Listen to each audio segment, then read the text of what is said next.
Good evening and welcome to the latest Family Caregiver Education webinar hosted by the National Private Duty Association. As you all know, home care choices for your loved ones can be very difficult, and the NPDA is here to help and provide information for consumers. Members of the NPDA are private duty home care agencies, which are companies that provide in-home care services. Okay, I am Joni Williams, and I'll be your moderator this evening. Before we start, I just want to mention a couple housekeeping items. If you have any kind of technical problems during the event, you can call 1-800-843-9166 with any issues.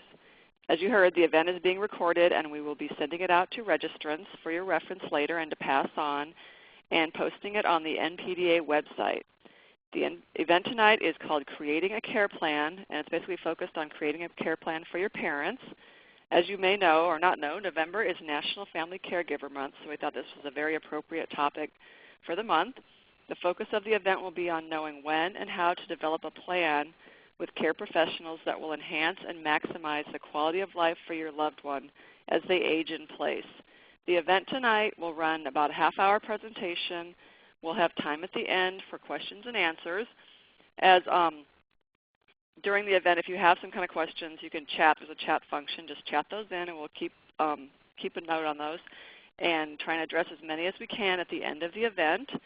And we'll do that at the end, like I said, at the end. And just to move on, our expert presenter this evening we're very excited to have with us Bert Koppel. He is the General Manager of the Homestead Senior Care franchise that's located in Birmingham, Michigan. This franchise that he works with has been named as the top 40 workplace by the Detroit Free Press in 2010 and 2011. In addition, his office was ranked as the #1 Homestead Senior Care franchise in North America for caregiver and client satisfaction in March of 2011. Bert has earned a master's degree in theology and a Master of Divinity in leadership. He is a decorated war veteran serving in Iraq with the U.S. Army. In addition, he is a licensed minister and chaplain, a published author, and an adjunct faculty member at Central Bible College. He has been very, very instrumental and busy in this industry and has a lot of insight.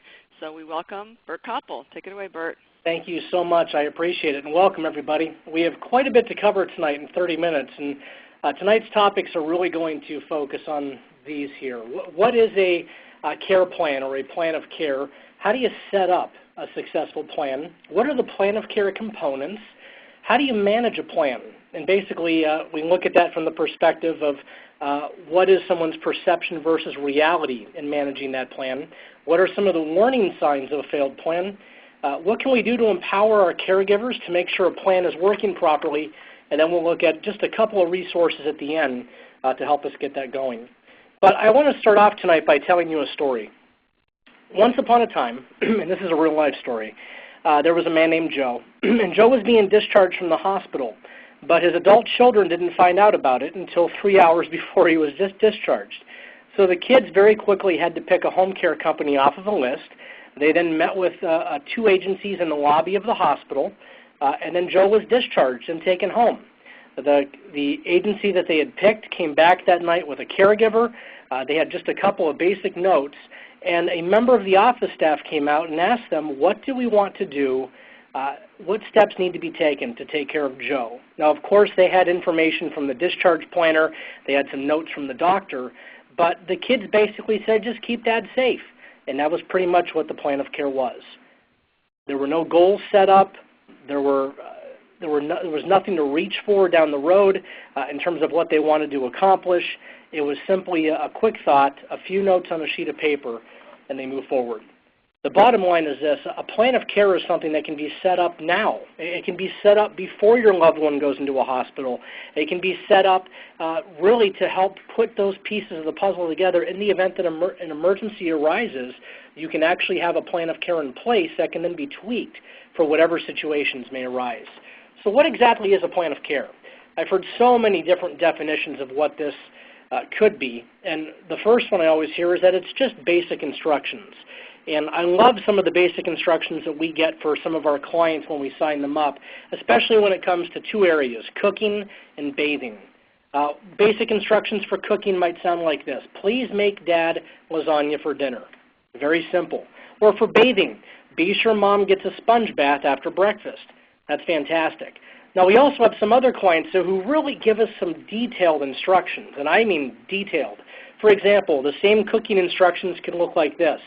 We want you to make lasagna. Please use turkey meat and the fat-free cheese. Cut it up and then place it in 8 equal pieces in 8 different Tupperware containers.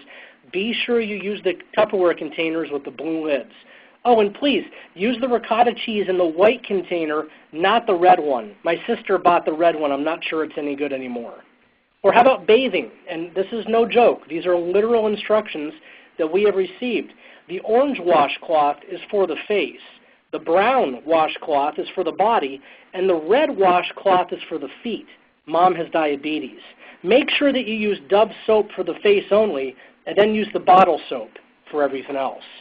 Now imagine if you had those detailed instructions for every single part of a plan of care. It would be overwhelming to a caregiver. And then how about this one, the roadmap? This is my favorite type of plan of care because it gives general instructions. We need you to move from point A to point B, but it doesn't always give you every instruction as to how to get there. Here's an example of what a roadmap instruction sounds like. For cooking, make a hearty Italian dish for Dad that will also provide some leftovers for a few days.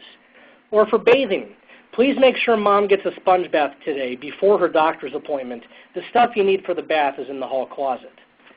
And then one that's also dangerous I call compass instructions. That's when the instructions sound like this.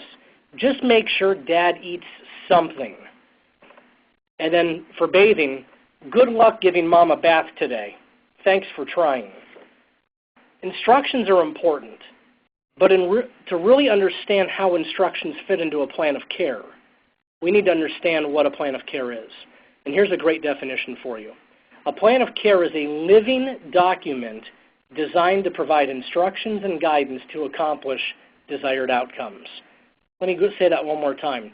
It's a living document designed to provide instructions and guidance to accomplish desired outcomes.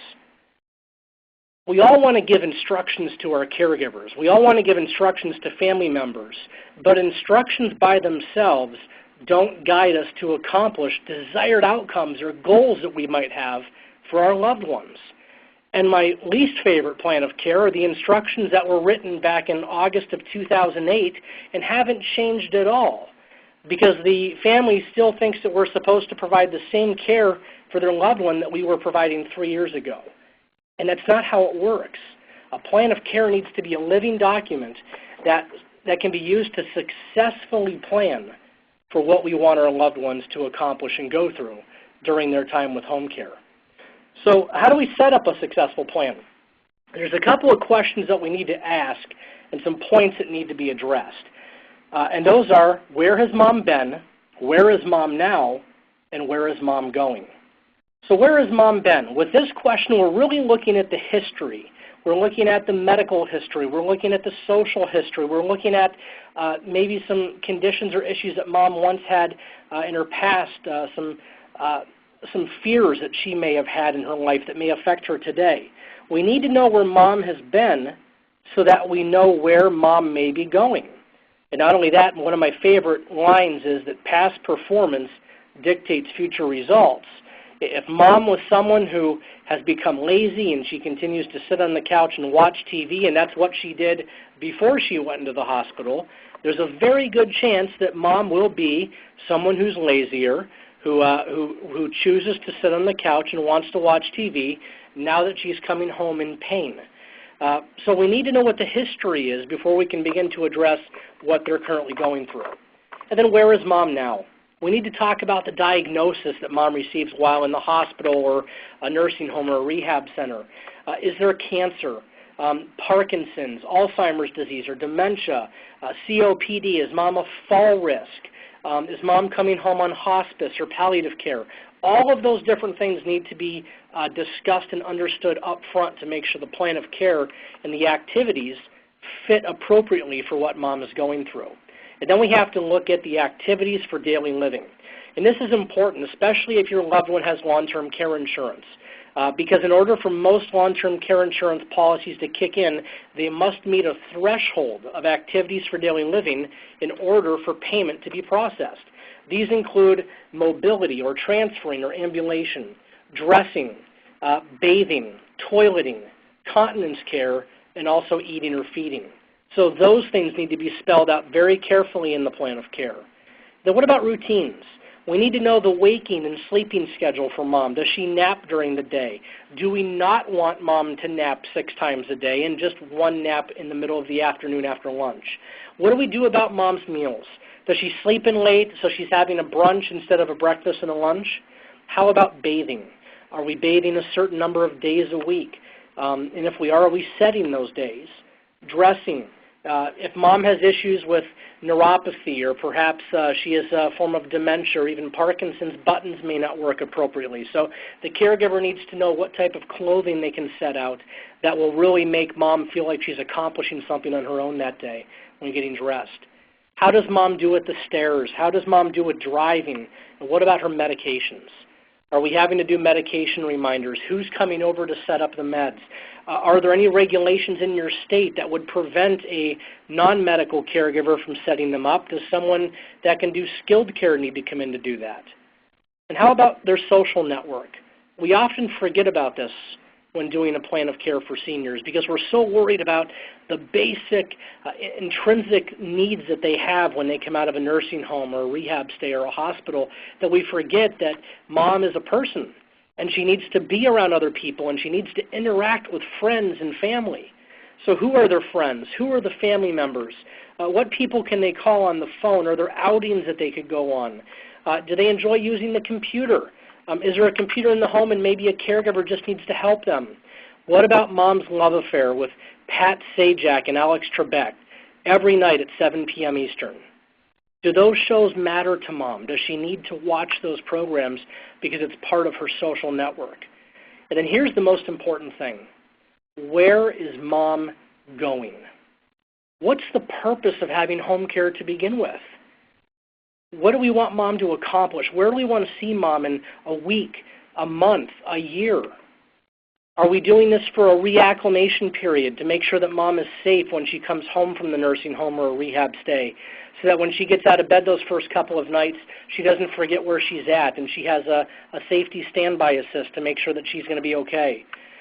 Is mom coming home in hospice? Are we there to really help her manage her pain?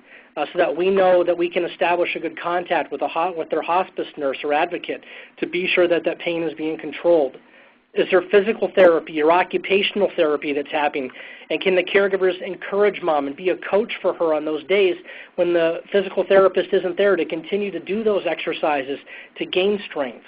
Are we hoping that maybe she'll graduate from a piece of durable medical equipment to graduate from a wheelchair to a walker to a cane? What about strength? Are we helping mom get out to walk a little bit to make sure that her muscles are not just dwindling away while she sits? And then finally, this is important. Are we setting goals that are achievable? Are we setting goals that are achievable? And this often comes up into play when we really fail to do one thing, and that's when we fail to plan. A failure to plan is a failure to lead.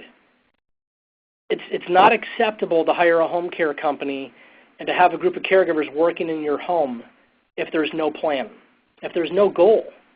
It just doesn't make any sense. I mean, you don't run a company and hire employees to come work for you and not give them goals to achieve while they're working there. Why would we do the same thing for caregivers or a home care company in your home? What are we trying to accomplish with the care that's being provided for your mom or your dad? If there's no goals, there's no results. Here's another great story. A client that we just started at our agency literally just a couple days ago.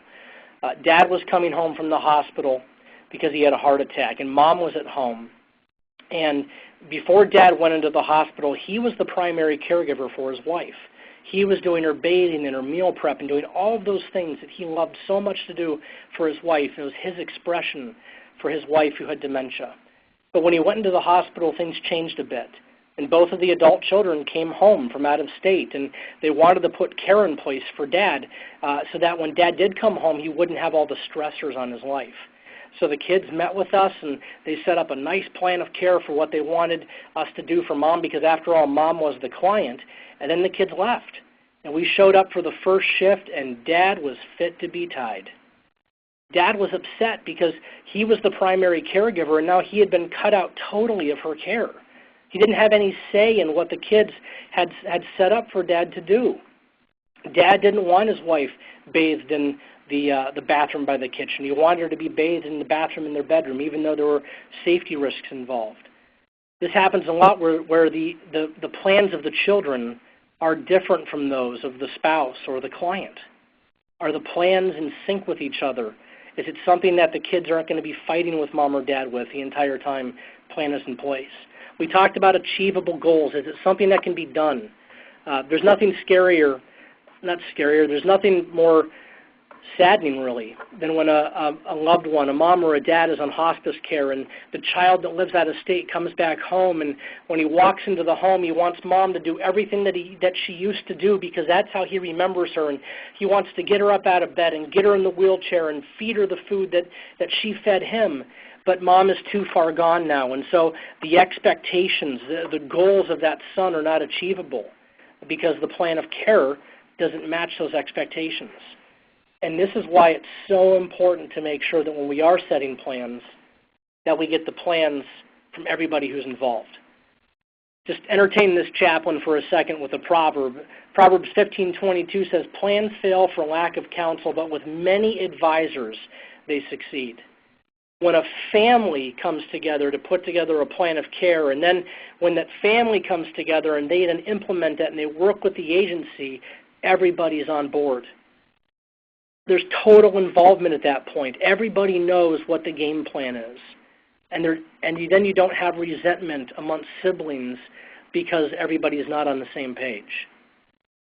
If you want to start a fight with some adult children of parents, let one person set up the plan of care. Don't let the other kids have any input whatsoever.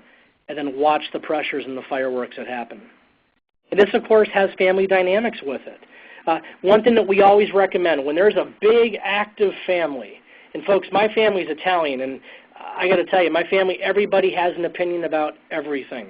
And so when we all get together to make plans for our grandmother right now, who is now a widow and she's living by herself, everybody has a different opinion of what should happen, but at the end of the day, we all have to come into agreement of what is an acceptable plan of care.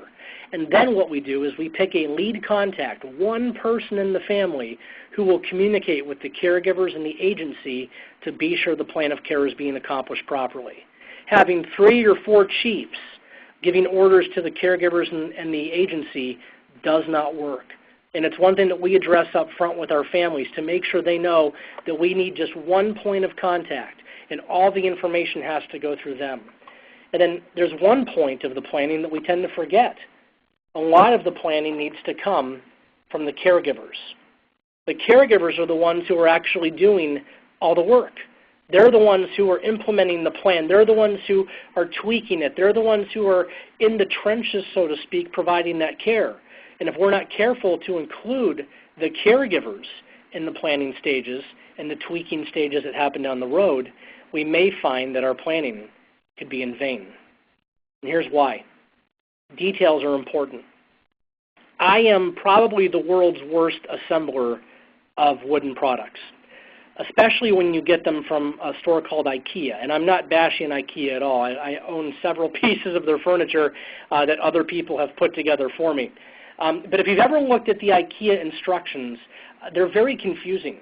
I can never match up the right size screw with how it looks on the paper. I'm always literally laying the screws on the paper to see if I have the right one. And then I love this diagram up here. I mean, this just looks crazy to me. It's supposed to look like this and not like this. It doesn't make any sense to me. But here's the thing. The details are important. And whenever I put together a piece of IKEA furniture and I struggle, especially when it says assembly time should be 45 minutes, and there I am 6 hours later still trying to put together the same piece of furniture, it makes me feel like I'm less of a man doing that. We need to be careful with the details with our caregivers, and here's why.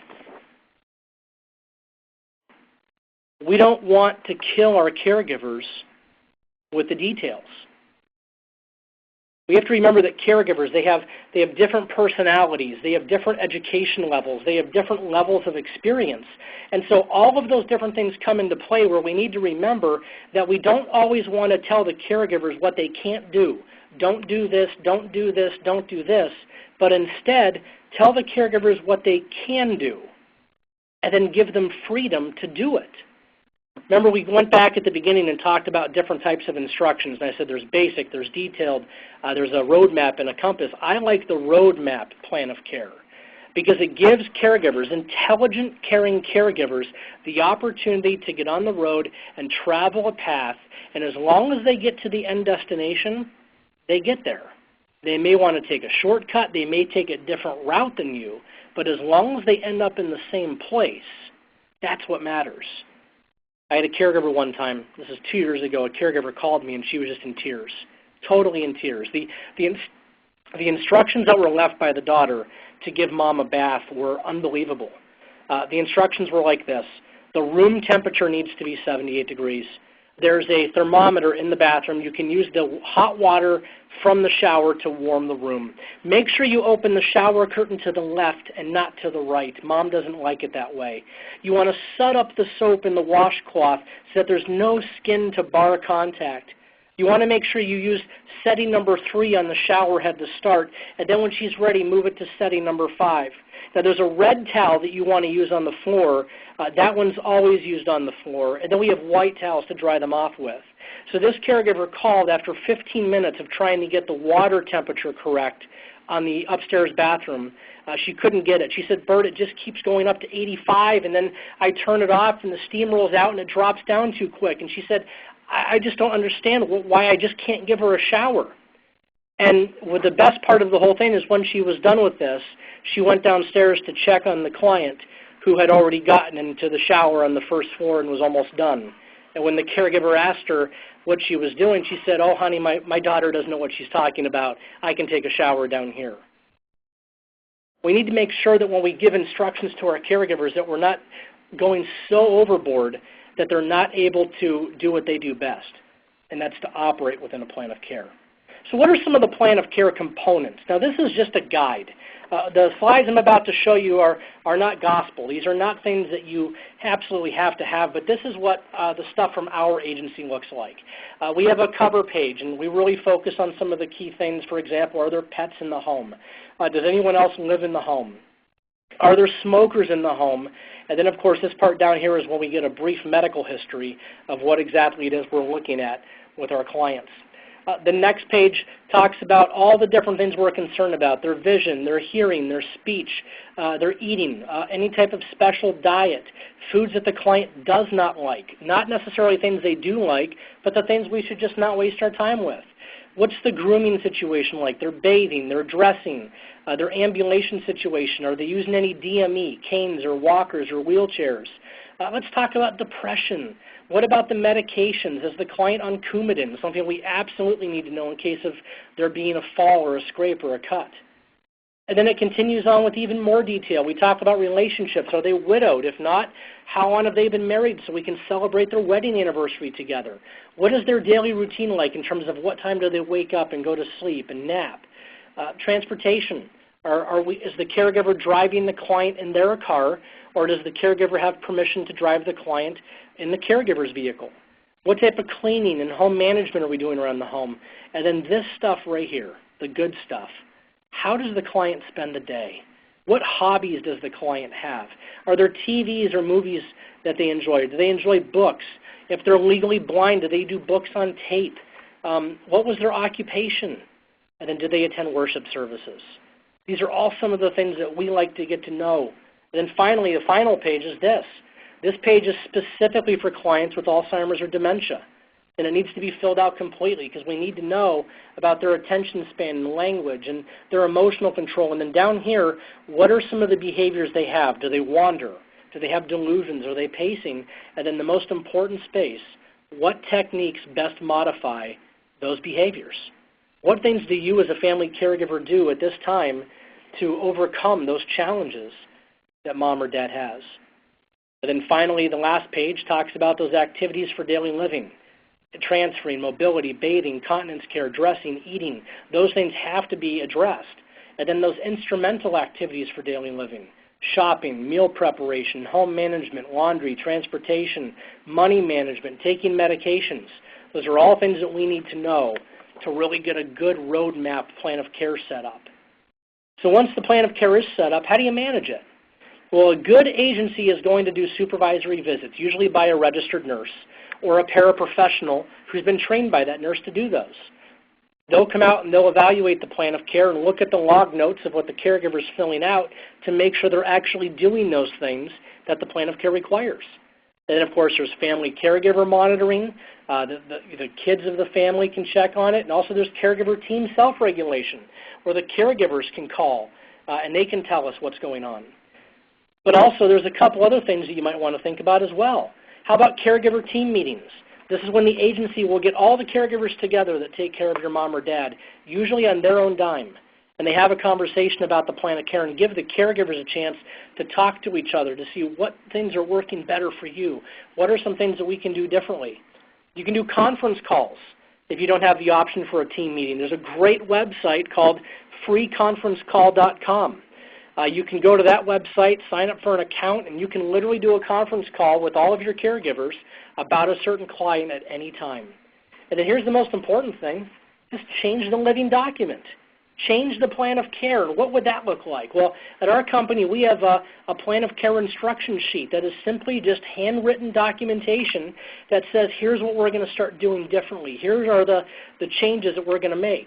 And then this section over here is where the caregivers are required to literally sign their name, put their initials and date it, that shows that they have read the revisions to the plan of care, so you know the caregiver is on the same page as you. We're almost done. How about the warning signs of a failed plan of care? There's a couple things to look at. The caregiver's not completing the tasks.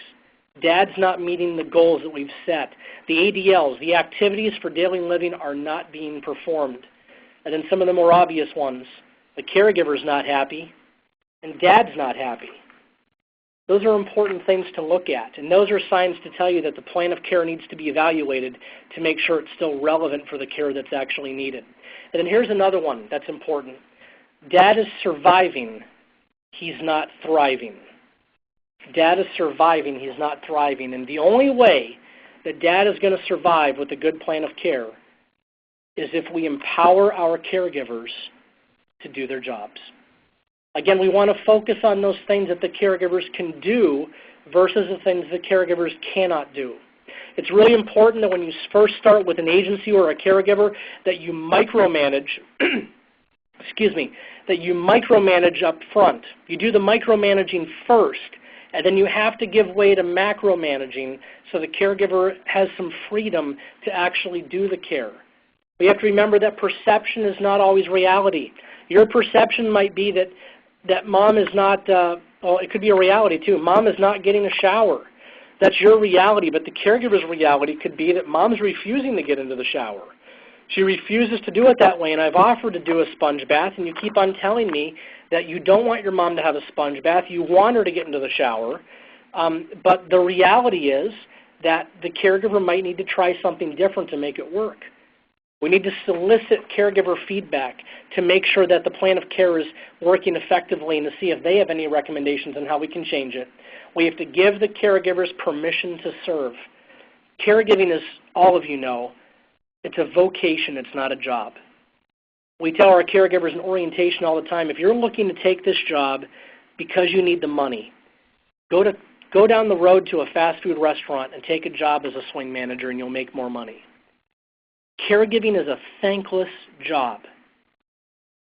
It's a vocation. So we need to give the caregivers the opportunity to serve in their role. And then we have to recognize them when they're doing a great job. So what are a couple resources that I can leave you with today, things that you can take a look at? One of them is a great website called caregiverstress.com. It talks about some of the stresses that you as family caregivers may be going through, and it gives some good points and some good educational resources as well. There's a great website called getmommoving.com. It talks about activities for the mind, the soul, and the body. Actually, there's a great set of activity cards that goes with that website, and I would be happy to send that to anybody out there who would be willing to request a copy. If you want to receive a set of those activity cards for free, send me a personal email to bert.koppel@homeinstead.com, and I will send those to you for free. It's a great resource to help encourage your caregivers to start doing activities that care for the mind, the body, and the soul of your loved one while they're taking care of them. It's a real empowerment tool for them. And then if you're from Michigan, there's a great website called MichiganCaregiver.com. It's a nonprofit that's designed to strictly provide educational resources, support education and training to working caregivers. So those are the resources that I have. I know we've covered quite a bit today in the short amount of time that we have had, and I want to open up at this time for any questions that might be out there. Bert, just wanted to, I guess, reemphasize again to all the participants, if you do have a question, just chat it in. We've gotten a couple come in already, but definitely chat something in if you've got a question going on. The first question that we have is, what experts should you, obviously you're talking to an agency, but what experts might be involved in the development of a care plan, like medical experts or any other kind of experts outside of the agency? Sure. It's a great question. Who can you expect to come out? If you're dealing with a company that is Medicaid or Medicaid certified, dealing with physical therapy, occupational therapy, skilled home care, you're going to have a nurse that comes out first to do a home evaluation. If you're dealing with a non-medical company, and it all strictly depends on what the regulations are for those states, it could be a registered nurse, it could be a paraprofessional, it could be an office staff member that can come out to do an initial assessment that is then reviewed by a nurse, and then usually you have a nurse that comes out to visit within the first couple of days to see how the plan is working out.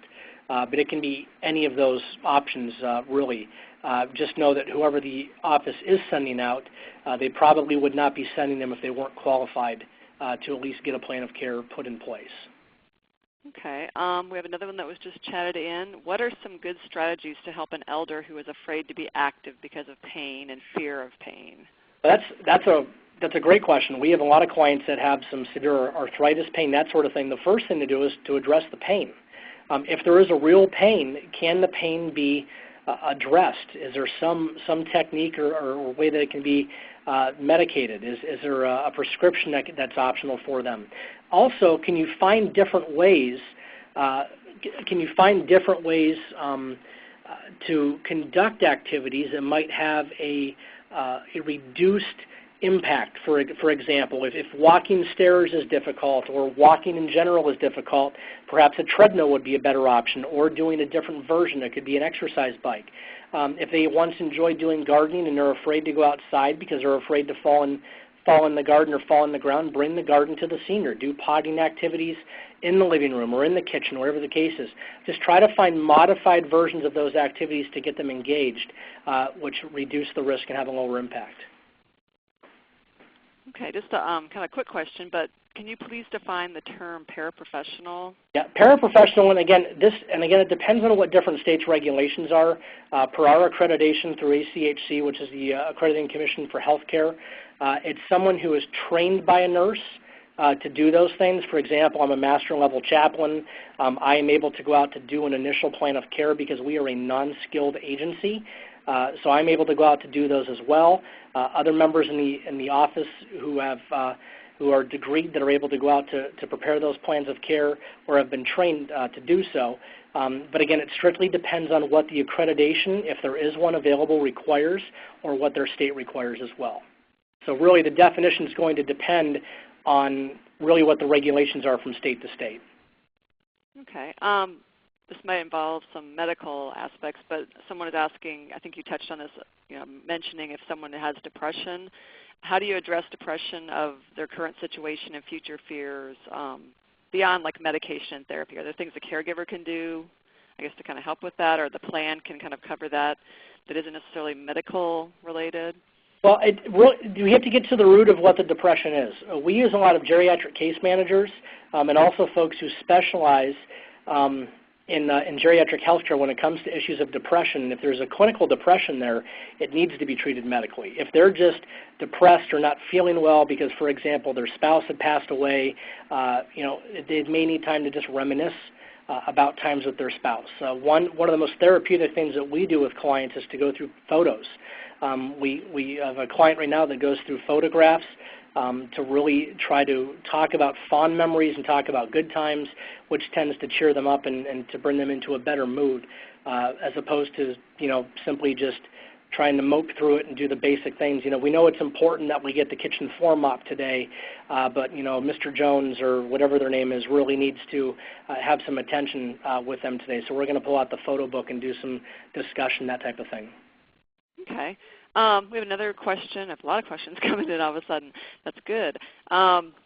Basically, I think this kind of deals with once you've developed a care of plan, someone's asking what, sometimes you probably run into this where dad or mom doesn't want help, outside help. So how do you make sure they get like a caregiver that's effective and I guess can work with someone like that in the home to make sure There's a couple of things, and again, these are all really good questions, and I guess the challenge is there could be multiple answers for each one, and I can just give a couple of examples. One great example is this. We had a client literally in the same city just down the street from us who absolutely refused to have a caregiver come into the home. So we devised a plan with the kids to introduce a caregiver and just introduce them as a neighbor. This is so-and-so from down the street who's going to be coming in just to check on you while we're out of town, and they were open to that, so we simply sent the bill and everything else to the kids out of state. We kept the journal here at the office, so when the caregiver was done, they would fill it out, and that went on for a very long time until eventually they just developed such a great relationship that the client didn't care anymore, that it was a paid caregiver. That's one option. Number two, we have to remember as well that parents, mom and dad do not want to be parented by their kids. One thing we always find out, where I love it when the adult children call and say, my mom is going to absolutely resist someone coming in. And then we say, well, let's give us a chance to come out and just meet. And we go out and meet with them and we talk with them. And oftentimes they're more receptive to us than the kids think they are, just because the parents want it to be their idea and not their kid's idea. So if we have that opportunity to get in there, that can be helpful. You can also request certain things as well. Oftentimes we get calls from veterans. Being a veteran myself, I'm able to go and talk about different things that vets talk about, and it kind of builds a rapport with them, and there's some empathy developed, so it makes it easier for me to encourage a veteran to sign up. Or if there's a client that absolutely just is opposed to having a male into the home because her husband has passed away, we make sure a female can go out. Different agencies should be able to be sensitive to those types of things to have that encouragement come out. Other things, too, it just comes down to, it could start off with something as easy as some incidental transportation. For example, we have a client right now where the child lives out in California, and she absolutely knows that mom needs some help, but mom is refusing. But mom needed to go to a doctor's appointment and then have some follow-up, and there was no one to do it. So the daughter signed her up for care with our agency. We were able to go out to meet her, take her to her appointment, and after that one time, she was then more open to it. So you can kind of gradually build into it as well. It doesn't have to be all or nothing from the get-go. Sometimes it can start off with just a short visit, or common sense things like, Mom, you can't go up and down those stairs to do laundry anymore. We're just going to have someone come by once a week to do your laundry. And oftentimes those relationships begin to blossom and grow. And pretty soon, Mom has somebody there 5-6 days a week, and she's okay with that, and that makes the kids feel fantastic. Okay, great. I think we have time for maybe one more question. We have a question come in. I'm not sure how much you deal with this, Bert, but you hear a lot about emergency devices to kind of help monitor situations at home. Is there any kind of resources people can go to check at that, or is that kind of might be a component that's involved in the care plan? Yeah, that's something that we talk about at the care plan. For example, our agency, we have a really good partnership with a company where we can actually help them get signed up with it, and we can help waive their activation fee just through our national partnership. That's something that if you talk to any home care agency about, they should be able to make a good referral for you to a company that's going to be right for you in that region. And oftentimes, if you can do it through an agency, they can usually get you a good deal, better than you could get by yourself, just as someone off the street. They could definitely get that set up for you. Okay. I think that covers all the questions we have at this point. And Bert, we'd just like to thank you for your it was a very thorough presentation. It was great. And for everybody on the call, on the left side you can see the privatedutyhomecare.org is the website for the MPDA. So if you want to learn more about the MPDA and their members and their private duty home care what they do for people and people like you that have a loved one who needs care at home. Just go ahead and check that out. And as we had mentioned earlier, we'll be sending out this recording to all people that registered, and you can pass it on or use it for a future reference. And it will also be posted on the NPDA website. We appreciate you coming. Thank you. Thank you. Thank you.